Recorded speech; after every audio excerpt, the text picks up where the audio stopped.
Thank you very much.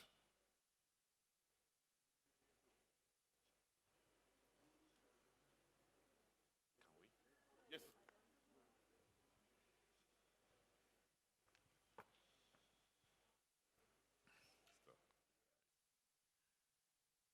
In 1979, when Deng Xiaoping embarked on the reforms that will propel China out of underdevelopment, China was in an even worse economic position than we are in today.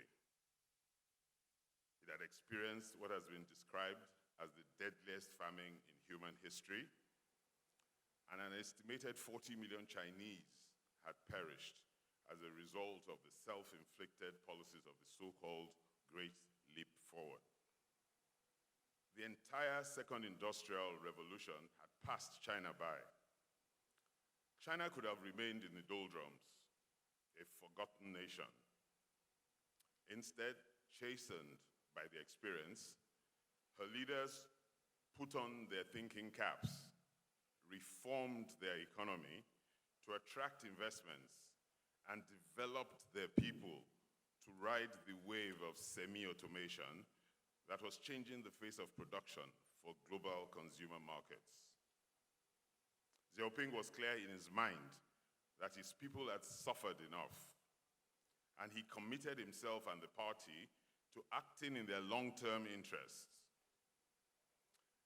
It did not all happen in his lifetime, but he set the ball rolling.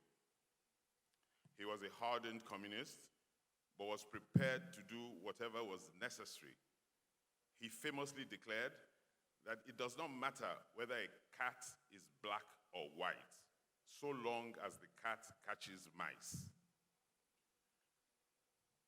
We, the government and people of Nigeria, must act now with fierce urgency to reform and secure our future.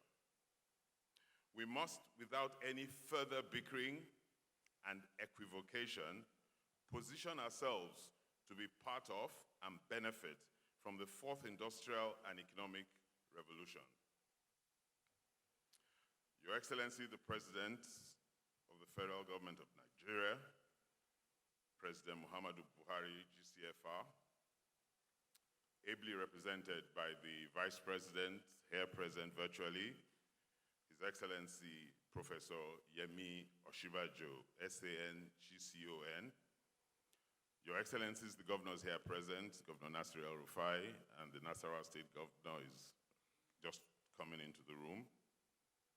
Your Excellencies, distinguished ministers here present, thank you for coming.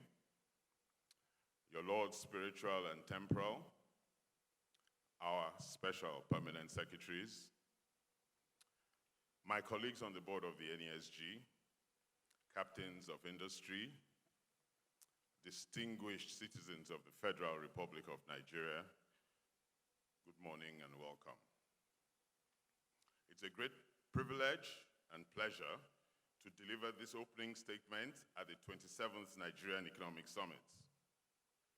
I would like to express our immense gratitude to President Muhammadu Buhari, GCFR, and Vice President Yemi Osinbajo, DCON, for their continuous support to the annual Nigerian Economic Summit, as well as a special thanks to the Honorable Minister for Finance, Budget and National Planning, Dr. Mrs. Zainab Ahmed, who has been traveling consistently for over 20 hours to get here today and on time.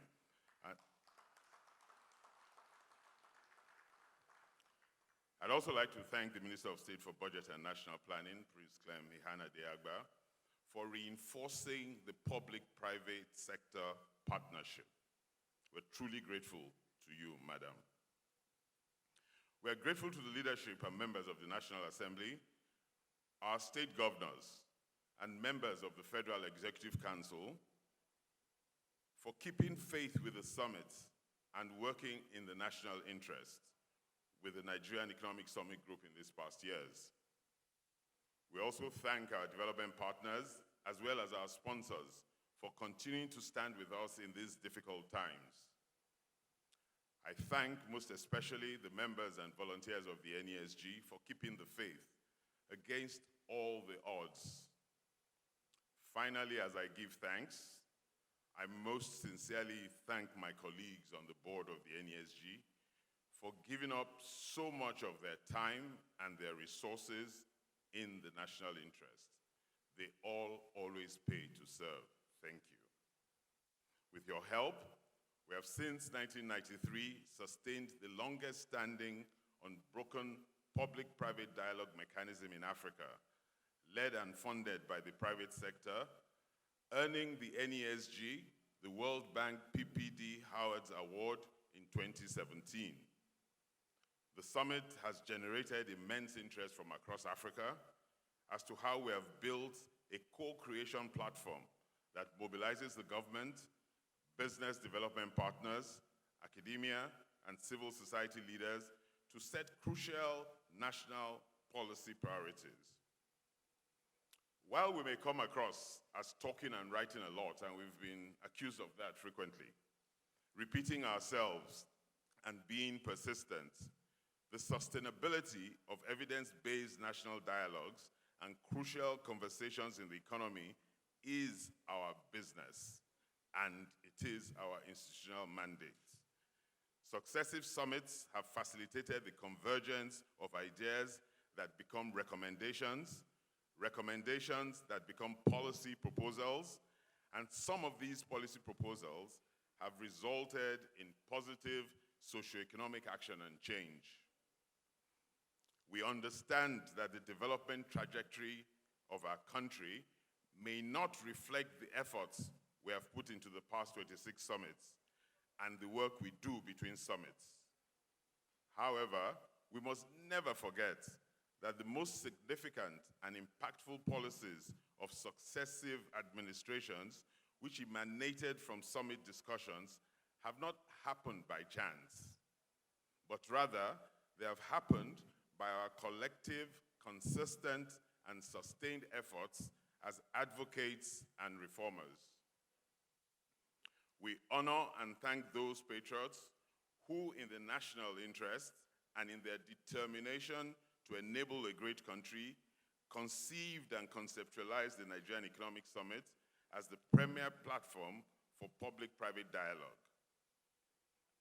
Sadly, one of them, Alhaji Ahmed Joda, CFR, passed on earlier this year.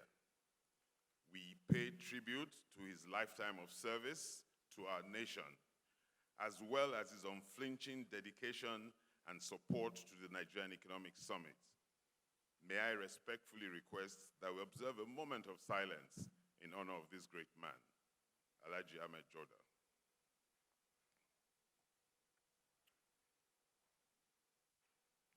May his great soul rest in perfect peace. Thank you. We will show a video on the life and times of Alhaji Joda sometime between the first and plenary sessions. The lesson we learned from Alhaji Joda and other founding fathers of the summit is that we must stay the course. If he, after a lifetime of advocacy and reform on the Nigerian project, was still undeterred and remained optimistic to the very end, so must we. Therefore, each time we convene for the summit, we must renew our purpose. It is a task that never ends, but we cannot be tired. It may be after this summit, or the next one, or the one after, that the transformative cocktail of recommendations will be efficiently and speedily implemented. In the last 6 years, our journey at the successive economic summits has accentuated and captured the essence of our reform imperatives. In 2015, we asked the nation to consider the tough choices required to avert what we predicted will be a perfect economic storm in 2016. In 2016, the storm arrived in the form of an economic recession, and that year, the summit themed Made in Nigeria called for a decisive and well-coordinated plan of export-led economic diversification and recovery and macroeconomic stability, so we could navigate and powerfully exit the storm. The administration subsequently responded with some reform intents through the Economic Recovery and Growth Plan, the ERGP, and the Presidential Enabling Business Environment Council, PEBEC, which were crucial to signaling our commitment to economic recovery. Our summit in 2017 and 2018 were dedicated to facilitating the ERGP. In 2019, we marked our 25th anniversary with the theme, Nigeria 2050, Shifting Gears. We called for the country to take a long-term perspective to resetting the fundamentals for the emergence of a dominant, competitive, and prosperous Nigeria of our dreams. Three consistent underlying issues have kept recurring in our advocacy: the low level of economic policy coordination, the pace of reforms, and the low policy efficiencies and inconsistency, those three issues. To many of the crucial policies required to deliver results have simply taken too long to be reviewed, approved, and acted upon, resulting in an inability to coordinate various policies that were out of step with each other. Last year, at NES26, we gathered against the backdrop of two momentous events. The world was grappling with a global pandemic that reset the pace and trajectory of socioeconomic activity for households, firms, and countries. For us in Nigeria, the impact of the pandemic worsened our vulnerabilities to external shocks due to the structural weaknesses of our economy. Our heavy reliance on imported goods and our continuous dependence on crude oil as a major source of revenue. In response, the federal and state governments adopted several measures to address the debilitating effects of the economic meltdown orchestrated by the pandemic, while micro, small, medium, and large enterprises retooled their business strategies to rebuild resilience, renewal, and reinvention.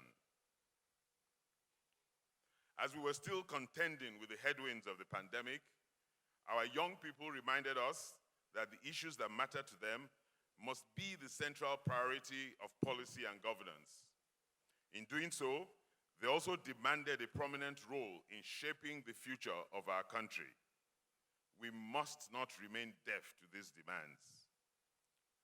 NES26 proposed several recommendations that were organized around 5 thematic outcomes. 1, ensuring a resilient economic recovery. 2, strengthening partnerships. 3, unlocking subnational competitiveness. 4, meeting the Sustainable Development Goals by 2030. And 5, empowering the Nigerian youth. We note that the NES26 report has been presented to the Federal Executive Council and the National Economic Council, and we eagerly still look forward to the implementation of its key recommendations.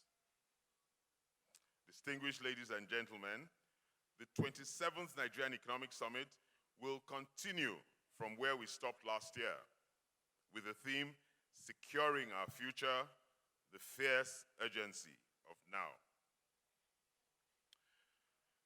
We have had 2 recessions in 5 years, aggravated by multiple vulnerabilities across political, economic, security, social, environmental, legal, and technological fronts.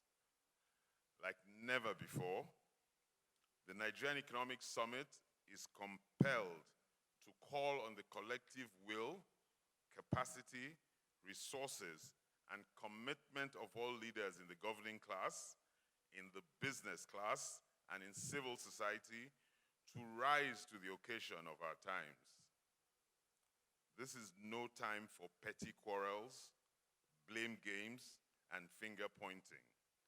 It is time to secure our future, all working well together with fierce urgency, utilizing every arsenal and capability at our disposal. The urgency is also anchored on leveraging on the greatest opportunities of these times, which require the will to make and implement the right choices. The urgency to reopen our economy differently and attractively, the urgency to resolve our security problems, the urgency to ensure macroeconomic stability, the urgency to accelerate our digital and technological capacities, the urgency of seizing the competitive African market space created by the commencement of the African Continental Free Trade Area, the urgency to not just grow tax revenues, but to grow our non-oil export revenues, the urgency to attract and acquire fourth industrial revolution technologies, and the urgency to create innovative and transformative solutions to social problems and to climate changes. The fierce urgency of now implies that unless we take deliberate and focused steps to transform our society, Nigeria will be left far behind, not just by the world, but also by several emergent bright spots in Africa, and our people will continue to wallow in poverty, hunger, insecurity, and division. We can no longer afford to dream and theorize about the right policies, projects, and programs that will prepare us for the fourth industrial revolution. Nor can we gaze in admiration or envy at other countries as they leave us far behind. We also cannot continue to allow the pervasive despondency leading our youth to migrate to other countries. We're losing their skills and talent at a time when we need our best minds to tackle our most pressing problems and challenges. Nigeria must be a beacon of hope and possibilities. Let us remember that even amidst a global economic crisis unleashed by the pandemic and a difficult local environment, Nigerian technological entrepreneurs were able to take advantage of the digital transformation to succeed and boldly raise local and foreign investment. As I stand before you today, 3 out of Africa's 4 startup unicorns, that is, companies valued in excess of $1 billion, were founded by young Nigerian entrepreneurs. We celebrate the achievements of InterSwitch, Flutterwave, and Jumia. We can create and enable many more unicorns. Let us also remember that our government's response to the pandemic was adjudged as being one of the most effective, timely, and responsible in the world. The rest of the world truly marveled at the level of competence and sophistication that came out of our country. A strong sign of what we can achieve when we set our minds to a task diligently, fairly, and efficiently. I am convinced that our path to greatness lies within our people, but we must inspire and support ourselves to believe in our country and trust our leaders. In turn, our leaders must act to earn our trust. As we look forward to the launch of the implementation of the Medium-Term National Development Plan 2021 to 2025, Nigerians expect that it will signal a strong commitment to advancing the key imperatives for national development. The clock is ticking, and every minute counts in the daily lives of Nigerians. Even as the excruciating pain caused by rising underemployment, inflation, insecurity, poverty, and inequality continues to challenge us, we know that there is always a silver lining that can overshadow the cloud. But it will not happen by chance. We must be humble to accept where we have taken wrong policy decisions and reverse ourselves. We must be open to new ideas and innovations that can quickly transform our economy, we must act boldly and with courage in the best interest of all Nigerians. The world is looking at us, but the world is not waiting for us. Mr. President, sir, through the Vice President, as you set the defining legacy of your 8-year term, there are still too many of our people who are too poor and without hope. Too many of our children who are out of school and without care. Too many of our able men and women without work. And too many of our businesses without prospects. We're still too dependent on crude oil, and there are still too many deliberate points of leakage in our government. Nigerians still feel unsafe and insecure. Your Excellencies, our state governors, here ably represented, you must do more to eradicate poverty in your states. Open up your rural sectors, provide extension services to your farmers, provide them with storage facilities and route to markets, improve the quality of education of your children, improve your healthcare facilities, enhance your internally generated revenue, and do more to attract investments into your states. To my colleagues in the private sector, we must do everything possible to partner with and selflessly support the governments of President Muhammadu Buhari, GCFR, and our state governors, and help secure a legacy that sets us on the path of an economy growing strongly, inclusively, and assuring a great and fair country where we live healthily in sibling harmony and safety. We do not have any other country. The so-called Plan B is not feasible or actionable for most Nigerians. The only viable plan that can deliver improved quality of life for our people is the commitment of leaders across board to now urgently execute visionary, broad-based policies and programs to create a great, safe, comfortable, productive, efficient, and developed Nigeria. Our challenges are many, but let us not despair. We have no problems that have not been solved in other countries, including in other African countries. We are not an inferior people. On the contrary, all over the world, the sons and daughters of this land have excelled in all fields. We can do this together.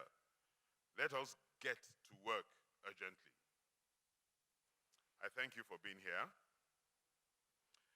I wish us all a successful 27th Nigerian Economic Summit. May God Almighty continue to bless our country.